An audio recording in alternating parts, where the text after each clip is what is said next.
Monkey D ഡ്രാഗന്റെ devil fruit ഏതാണ്? ഇത്രയും കാലം നമ്മൾ വിചാരിച്ചുകൊണ്ടിരുന്നത് ഡ്രാഗണ് ഒരു വിൻഡ് ലോഗിയ ഡെവിൾ ഫ്രൂട്ട് ആയിരിക്കും എന്നാണ്. പക്ഷെ അതുപോലത്തെ ഒരു സിമ്പിൾ ഡെവിൾ ഫ്രൂട്ട് ആയിരുന്നു ഡ്രാഗൺ ഉണ്ടായിരുന്നെങ്കിൽ ഓട അത് പണ്ടേ റിവീൽ ചെയ്യേണ്ടതായിരുന്നു. പക്ഷെ ഇപ്പോൾ സാക്ഷാൽ ഈമുവിന്റെ ഡെവിൾ ഫ്രൂട്ട് വരെ റിവീൽ ആയിട്ടും ഡ്രാഗന്റെ ഡെവിൾ ഫ്രൂട്ട് ഏതാന്ന് ഓട റിവീൽ ചെയ്തിട്ടില്ല. ഇതിന്റെ അർത്ഥം ഡ്രാഗന്റെ കയ്യിൽ one of the most powerful devil fruit ഉണ്ട് എന്നാണ്. ചിലപ്പോൾ ഡ്രാഗന്റെ മോനായ മങ്കി ഡി ലൂഫിനെ പോലെ ഡ്രാഗണും ഒരു ഗോഡ് ഡെവിൾ ഫ്രൂട്ടിന്റെ ഉടമയായിരിക്കാം. അതേതാണെന്നുള്ളതിന്റെ തെളിവ് നമുക്ക് കഴിഞ്ഞ ചാപ്റ്ററിൽ കിട്ടി.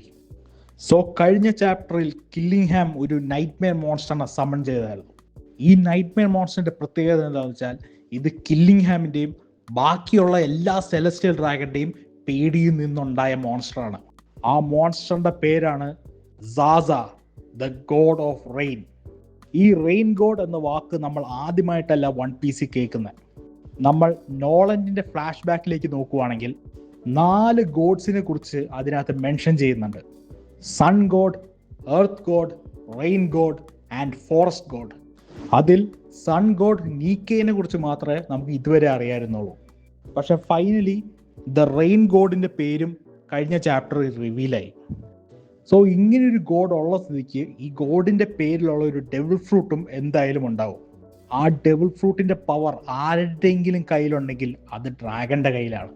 അതിന്റെ ഒന്നാമത്തെ തെളിവാണ് റെയിൻ ഗോഡ് സാസേനെ ഇൻട്രൊഡ്യൂസ് ചെയ്തപ്പോഴും ഡ്രാഗനെ ഇൻട്രൊഡ്യൂസ് ചെയ്തപ്പോഴും ഓഡ ഈ സെയിം സൗണ്ട് എഫക്റ്റ് യൂസ് ചെയ്തു. ഡ്രാഗനെ ഇൻട്രൊഡ്യൂസ് ചെയ്യുന്ന സമയത്ത് നല്ല മഴയും ഉണ്ടായിരുന്നു. ഈ റെയിൻ ഗോഡിന്റെ പവർ ഉപയോഗിച്ചായിരിക്കും ഡ്രാഗൺ അന്ന് ലൂഫിനെ ബഗ്ഗിന്റെ കയ്യിൽ നിന്ന് രക്ഷിച്ചത്. മറ്റൊരു റീസൺ എന്താന്ന് വെച്ചാൽ സെലസ്റ്റിയൽ ഡ്രാഗൺസ് ഏറ്റവും കൂടുതൽ ഭയക്കുന്ന ഒരു ദൈവമാണ് റെയിൻ ഗോഡ് സാസ. അതുകൊണ്ട് തന്നെ സെലസ്റ്റിയൽ ഡ്രാഗൺസിനെ ഡയറക്റ്റ് ഫൈറ്റ് ചെയ്യുന്ന ഡ്രാഗണ് ഇത് പെർഫെക്റ്റ് ഡെവിൾ ഫ്രൂട്ടാണ്.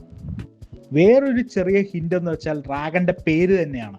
ഡ്രാഗൺസ്, എസ്പെഷ്യലി ഈസ്റ്റേൺ ഡ്രാഗൺസ്, വെതറിനെയും റെയിനിനെയും ഒക്കെ കൺട്രോൾ ചെയ്യാൻ പറ്റുന്ന ദൈവങ്ങളായിട്ടാണ് പൊട്രൈ ചെയ്യപ്പെട്ടിരിക്കുന്നത്. സൺ ഗോഡ് ഫ്രൂട്ട് ലൂഫിക്കുണ്ട്, റെയിൻ ഗോഡ് ഫ്രൂട്ട് ഡ്രാഗണും ഉണ്ട്.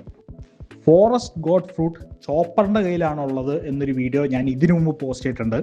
നിങ്ങൾ വേണമെങ്കിൽ അതൊന്ന് ചെക്കൗട്ട് ചെയ്യുക. ഇനി ആകെ ബാക്കിയുള്ളത് എർത്ത് ഗോഡാണ്.